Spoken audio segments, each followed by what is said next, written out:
دیکھتا، سنتا ہے اپنی کانوں سے نہیں سنتا، سوچتا ہے اپنے دماغ سے نہیں سوچتا، ہنستا ہے اپنے اختیار سے نہیں ہنستا، اس کی کوئی فیلنگ نہیں ہے، نہ وہ محبت کرتا ہے نہ وہ نفرت کرتا ہے، نہ اسے کسی بات پہ خوشی ہوتی ہے نہ اسے کسی بات پہ غم ہوتا ہے۔ اگر یہ ساری چیزیں روبوٹ میں ہوتی تو روبوٹ کے حقوق کے تحفظ کے لیے بھی این جی اوز بنتی، روبوٹ کے حقوق کے تحفظ کے لیے کوئی این جی او نہیں۔ کبھی آپ نے دیکھا کہ جاپان میں اتنے بہترین روبوٹ ہیں لیکن وہ آج کل بڑی ٹینشن میں ہیں؟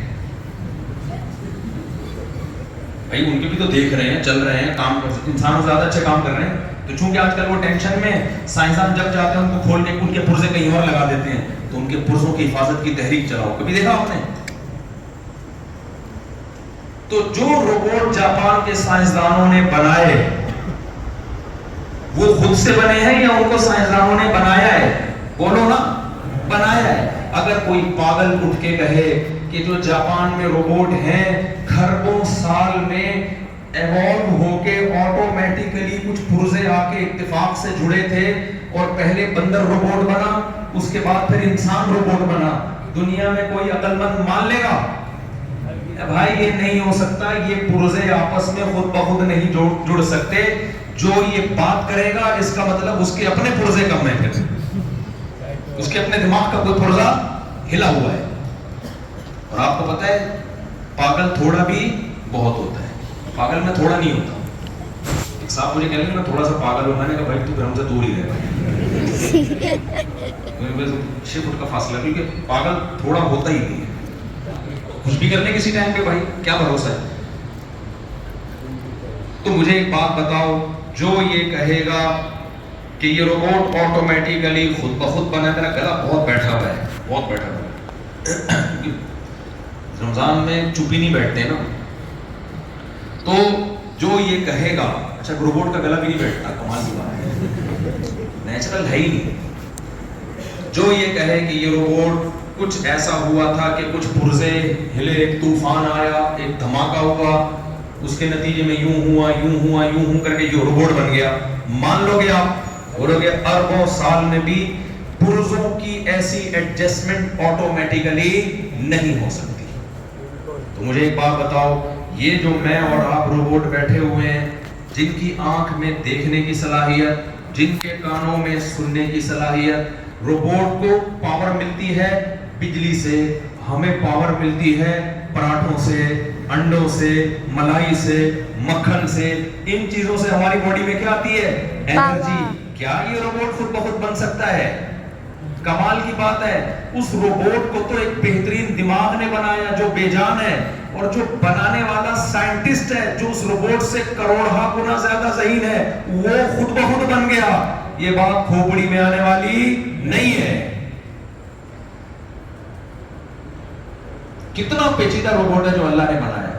جب ہم روبوٹ بناتے ہیں، سائنسدان جب بناتے ہیں نا لیب میں یا ان کی جو بھی فیکٹریاں ہوتی ہیں، کس چیز سے بنا رہے ہوتے ہیں؟ لوہے سے، اسٹیل سے، فولاد، پتہ نہیں کیا کیا چیزیں اس میں ڈال رہے ہوتے ہیں، وہ تو انہی کو پتا ہوگا، پلاسٹک لگا رہے ہیں اس میں۔